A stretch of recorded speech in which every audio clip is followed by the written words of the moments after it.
Et stop, tu roules sur le boulevard BD, cet album est fait pour toi. Tanis, tome 1, Les tombeaux d'Atlantis. C'était il y a 12 millénaires, après la chute d'Atlantis, avant que l'Égypte ne soit l'Égypte et avant que les hommes ne chassent définitivement les géants et les dieux. Les 3 étoiles de la ceinture d'Orion brillent au-dessus des pyramides et du Sphinx. Ces astres sont les âmes d'Osiris, d'Isis et d'Horus. Sépi et Tanis, la jeune fille aux cheveux blancs, s'approche du tombeau d'Osiris. Si Sépi est sur ses gardes, Tanis est intrépide. Faisant fi des terribles malheurs qui pourraient s'abattre sur ceux qui tenteraient d'y pénétrer, Tanis pose sa main sur la porte qui s'ouvre comme par magie. Par le Nil sacré, seuls les anciens dieux pouvaient ouvrir cette porte. Qui est donc Tanis pour que cela se produise? Toujours est-il que les 2 explorateurs ne vont pas pousser plus loin leurs investigations ce soir-là. Dans les vestiges d'un village attaqué il y a quelques années par les Arianas, un vieil homme a recueilli un bébé aux cheveux blancs. 18 ans plus tard, il l'élève toujours.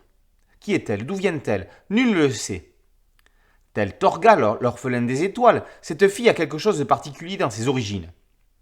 Bref, pour l'instant, elle se demande s'il y a vraiment des géants, d'anciens dieux, enterrés à l'intérieur des pyramides. Une légende dit que les tombeaux d'Atlantis renferment 3 trésors assez puissants pour détruire l'humanité. Le savoir, le pouvoir et le vouloir. Les géants s'en seraient servis pour briser la première lune pendant leur guerre.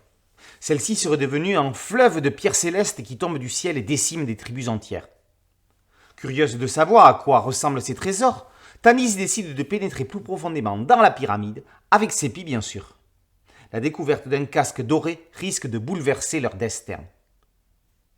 Comme elle l'a fait savamment dans le Fléau des dieux, et comme elle le fait toujours dans Alix Sénator, Valérie Mangin entremêle histoire et légende, réalité et fiction, pour raconter une histoire fantastique à tout point de vue. Ici, son compagnon Denis Bajram co-scénarise avec elle pour une mise en scène à grand spectacle, avec un côté feuilleton comme dans le manga, tout en gardant une structure franco-belge classique dans un découpage avec des inspirations comics. Tanis est faite pour réunir les genres. La série est à la confluence de ces courants. Au dessin, Stéphane Perger mêle lui aussi histoire et fiction avec cohérence et grand spectacle. La fiction égyptienne fait son grand retour chez Dupuis quelques années après Papyrus. Si les séries n'ont rien ou presque en commun, il n'est pas certain que Tanis aurait été ce qu'il est si De Gitter n'avait pas porté si haut les couleurs du Nil. Plus adulte, tout en restant très accessible aux jeunes ados, Tanis garde la magie des dieux, tout en faisant émerger une réflexion sur l'emprise politique et la manipulation des peuples. Quel bonheur de voir débarquer Valérie Mangin et Denis Bajram dans une série tout public.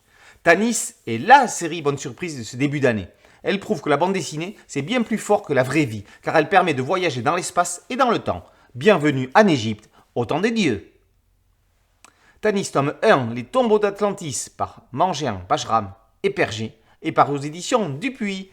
Boulevard BD, c'est un podcast audio, un site dédié et une chaîne YouTube. Merci de liker, de partager et de vous abonner. A très bientôt sur Boulevard BD. Ciao.